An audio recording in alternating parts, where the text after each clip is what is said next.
We will be discussing about the systole and diastole.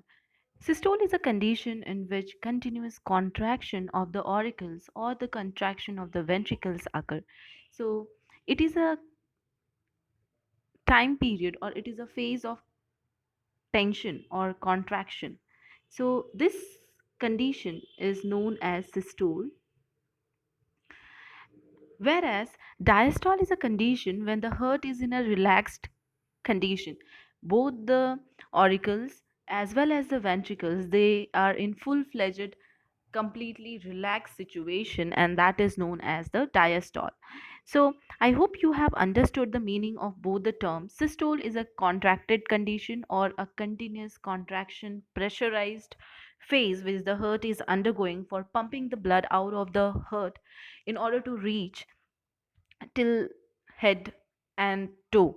So lot of pressure is required. So in order to build up that pressure, the heart has to contract itself. Think if you want to throw water or suppose any substance to a very distant place, then you need to apply a lot of pressure. Similar thing this small heart has to do. It has to transfer the blood through the arteries and to the entire body, and the entire body as compared to the heart is very large and huge. So the heart has to perform the task of transporting blood to the entire body with enormous pressure, and that pressure can be only created when systole is occurring or continuous contraction is taking place at a very rapid speed. If continuous like a trampoline, if anyone jumps on a trampoline, at first they go down and then after they are lifted up again. So similar thing happens, and when they are lifted up, they are getting lifted up because of the same pressure which has been created when they went down, and that's why they are able to fly up again. So the basic idea of systole and diastole is contraction and relaxation of the heart. We will be studying in details about the entire cycle or all the concepts regarding the same. So the process or the cardiac cycle takes place in three phases. The first phase is auricular systole. It means both the chambers of both the auricles, they are contracting during this time. And why are they contracting? Let me just make a we are aware that here there will be presence of three valves. Here there will be presence of only two valves. I just missed out and I made the artery with the help of, or I made the entire heart with a red color, but it's okay. We will be taking the aorta this way from here, and you are aware, three, very nicely. We have, okay, very nice. Now, next thing is this is our aorta. Now, what about the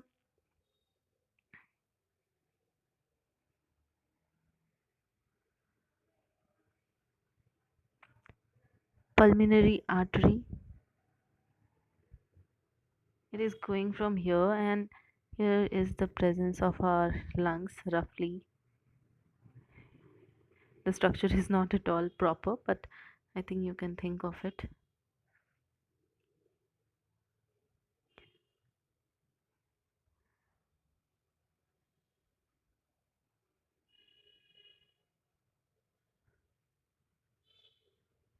Now you must be thinking that what is this? These are the pulmonary veins.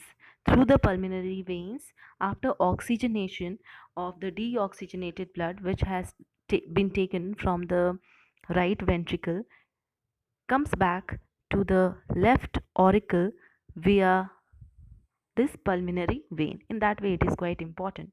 Now what happens during the auricular systole? During the auricular systole, these are the four chambers which we are going to discuss. First chamber and the second two chambers.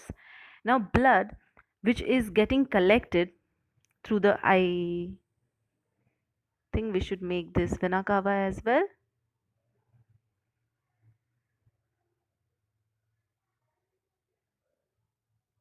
the superior and inferior vena cava. Through both of them, the deoxygenated blood, it gets accumulated in the ventricles, in the right side of the heart, that is in the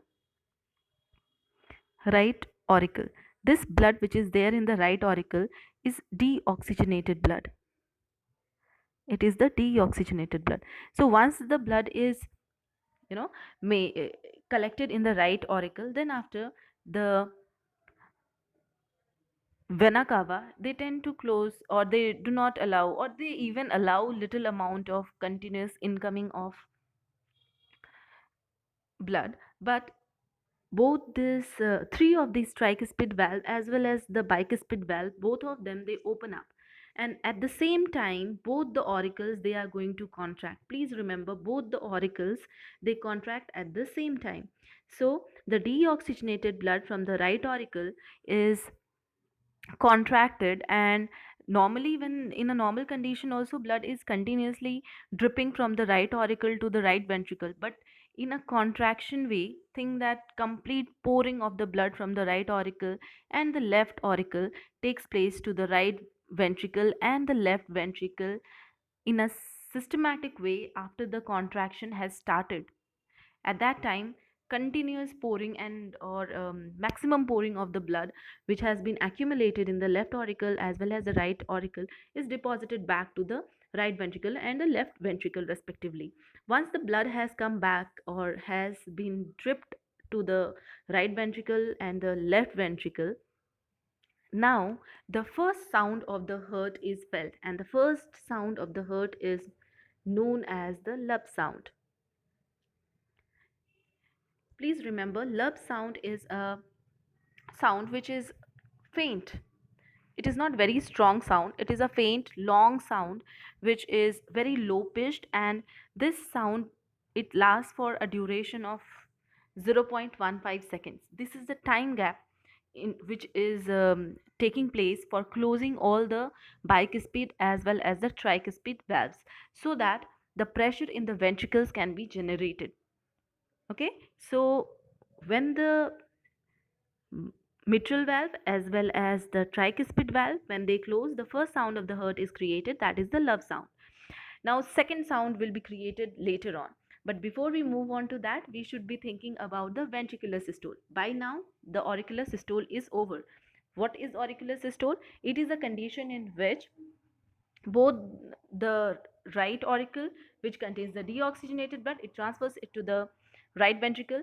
Left auricle, which contains the oxygenated blood, it drips down all the blood which is there in the left auricle to the left ventricle. Now the function of the aorta as well as pulmonary artery will begin only after the, opening of the semilunar valves. Now, as soon as the blood has been accumulated in the right ventricle and right left ventricle respectively, the pressure starts developing continuous. You can think of pressure being developed in the muscles of the ventricles, and because of this continuous contraction, the kind of muscles which are present in the ventricle, they are extensor muscles, and these extensor muscles are asses that they can withstand very high amount of pressure. So with this very high amount of pressure, they do not lose their extensibility or flexibility because of getting exposed to high pressure. So that's why it's very friendly, and you can think of it as helping in the contraction process. So after the contraction has started in the ventricles, at that time the blood, or you can think of all the semilunar valves which are present in the, where are they present? They are present in the aorta as well as the pulmonary artery. So both the vessels which contain these semilunar valves, they tend to get open, and because of this very high pressure which has been generated in the ventricles, the blood rushes very fast to through the aorta as well as through the ventricle, through the pulmonary artery at the same time with a very high speed.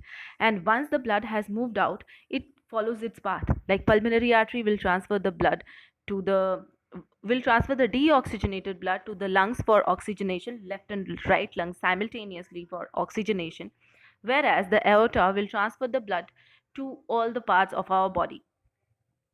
During, as soon as the blood has went out of the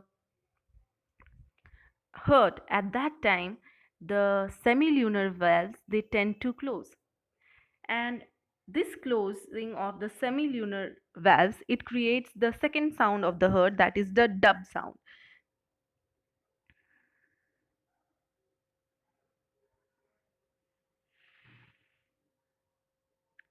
The dub sound is created when the semilunar valves of aorta as well as the pulmonary artery they are closing, and this sound is very high pitched, loud and sharp, and it lasts for a very less time period. It lasts for just kind of a second, microsecond, zero point 0.1 second or even less than that. And by this time the second phase, that is the ventricular systole, is over. Now the heart has performed a lot of activity and it is very tired. So during this time, since the semilunar valves are closed and even the mitral valve as well as the tricuspid valve, all the valves of the heart are closed. Now the joint dystole starts. The joint diastole is a condition in which the complete relaxation of the ventricles as well as the auricles it has started. And during this phase, this is the largest phase, and during this time period the blood it slowly starts coming from the superior and inferior vena cava, and even the blood from the pulmonary artery, pulmonary vein, it gets deposited, the oxygenated blood it starts getting deposited in the left auricle, and this process of joint diastole it continues for a long period of time. And during this time the heart is relaxing itself, and slowly the blood is also getting filled in both the auricles. So these are the three phases of the heart cycle, or the working of the heart, you can think of. This is the way, the entire systematic way by which the heart performs its function. Now we'll be just looking at the same thing in a diagrammatic form. You can see at first the venous return to the right atrium is written. What is the venous return? It means that the first cycle which they are trying to show over here is the venous blood, which is the inferior vena cava as well as superior vena cava. It is collecting the blood and it is getting or it is getting collected in the right auricle. See, right auricle over here, it is shown that the blood is getting accumulated over there. So that is venous return of the to the right atrium. At the same time, the other thing also happens, that is the pulmonary vein it also transfers the oxygenated blood to the left auricle. So at the same time both these functions occur. Second thing which is shown over here is the venous blood flows, venous flow arrives in the right ventricle. So second thing which they are trying to show is the ventricular systole, or I should say just the first phase, that is the auricular systole, I should say. It is not the ventricular, auricular systole, because during this process the blood from the auricles they tend to drip down to the ventricle. So that is shown over here. As soon as the blood has dripped down to the ventricle, now the valve has closed, the tricuspid as well as the bicuspid valve, and during this time the aorta as well as the venous blood is sent to the lungs for oxygenation via the pulmonary artery. So you can see how the blood is moving to both the lungs for oxygenation, and this is the function of pulmonary artery. Now pulmonary vein, what will it be doing? It is doing the same task over here. Here the cycles are said or shown in a distributed form, but you have to learn it in a collective form, that is easier to understand. And actually also the both the processes they take place at the same time. So here it is shown that after oxygenation the lungs have collected the blood, have oxygenated the blood, and the blood is now returning back to the left auricle. And after that the blood is dripping down to the ventricle. From the ventricle it is again moving to the entire body with the help of aorta. So here the six cycles are shown, but actually it is just three cycles, and then after the heart is going to relax down. And here joint diastole is just missed out, so you shouldn't miss out that part. Please remember that the three phases which are occurring during the process of cardiac cycle is the auricular or atricular systole. During this time, both the auricles they tend to contract and drip the blood to the ventricles. As soon as the auricles or atricular or atrium they tend to close, they create the first sound of the heart, that is the lub sound. Then after the ventricles they contract. As soon as the ventricles contract, the semilunar valves they open up and they take the blood to the lungs for oxygenation via the pulmonary artery, and they also take the oxygenated blood via aorta to the entire body, and this is known as ventricular systole. After both these processes have taken place, then the semilunar valves they need to get closed off, otherwise the blood will backflow. So in order to avoid that, semilunar valves they close, and as soon as the semilunar valves close, there is a second sound which is a loud sound created, that is the dub sound. So by this we have our heart has performed the first cycle, or one cycle of the has completed the one cycle of activity, and it has reached to the joint diastole. Joint diastole is the longest phase of cardiac cycle, and it takes place for zero point 0.4 seconds kind of time. And whereas this both auricular systole as well as ventricular systole they are very short lived. Auricular systole is hardly 1 second, 0.1 second, whereas ventricular systole is for zero point 0.3 seconds. So this is how the entire working of the heart takes place. So, and if we want to just concise the entire information, we should think about the entire process or working of the heart in a way, in a systematic way. First kind of circulation which occurs is the pulmonary circulation, where the blood which is deoxygenated is moving to the lungs for oxygenation. After getting oxygenated, they are coming back to the auricles again. So from the ventricles, both from both the ventricles, the deoxygenated blood, or I should say from the right ventricle, the deoxygenated blood it moves back to the through the pulmonary artery to the lungs for oxygenation, and then after and then after the oxygenated blood it comes back to the left auricle, and when it comes back through the pulmonary vein. So this is known as pulmonary circulation. What is systemic circulation? In the pulmonary circulation, please remember you are not going to use anything related to the you know anything else than what I have said. Whereas in systemic circulation, you will be involving the heart.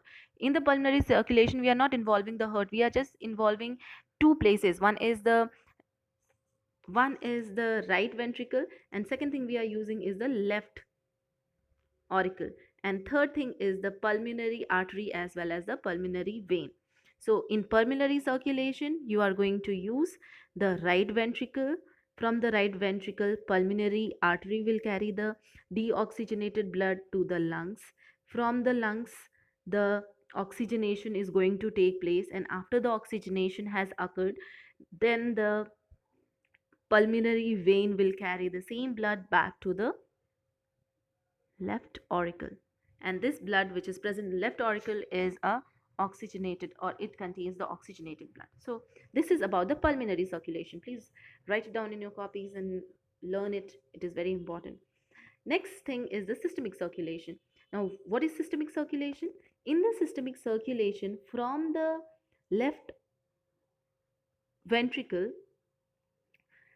the left auricle has already collected the oxygenated blood. That oxygenated blood drips down to the left ventricle. From the left ventricle, the blood, when it is getting contracted, at that time it is moving through the aorta to the entire body for providing energy. Entire body, I'm just writing here. So it will reach up to the capillaries, to all the arteries, to capillaries. From the capillaries, the exchange of gases will occur, and when the exchange of gases has taken place, now the deoxygenated blood will be carried from the venules to the veins, and after going through the veins they will be transported, or they will reach up to the superior as well as inferior vena cava. I'm just writing vena cava. You can think of it. It will be superior vena cava as well as the inferior vena cava. The blood will get deposited in this part of the heart. That is the right auricle.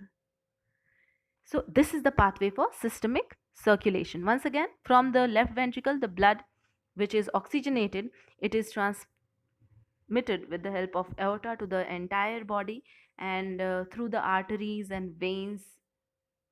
Through the arteries, it reaches till the capillaries where the exchange of gases will take place, and the deoxygenated blood through the venules will reach up to the veins and to the larger vein, that is inferior vena cava as well as superior vena cava, and then after it will get deposited in the right auricle. This is the entire process of systemic circulation. There is one more process, that is the coronary circulation, and we have discussed about it. You all are supposed to write notes regarding all of it together. And why is this entire process known as is known as double circulation? Very simple, because pulmonary circulation as well as systemic circulation is taking place simultaneously, so two circulations taking place at the same time. That's why it is double circulation, and that is not only the answer. You have to explain both these processes if the question is asked.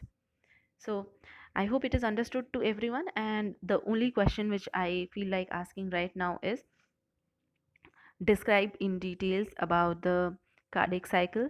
And second question is, describe all the types of circulation which takes place in the body. That is the double circulation as well as the coronary circulation.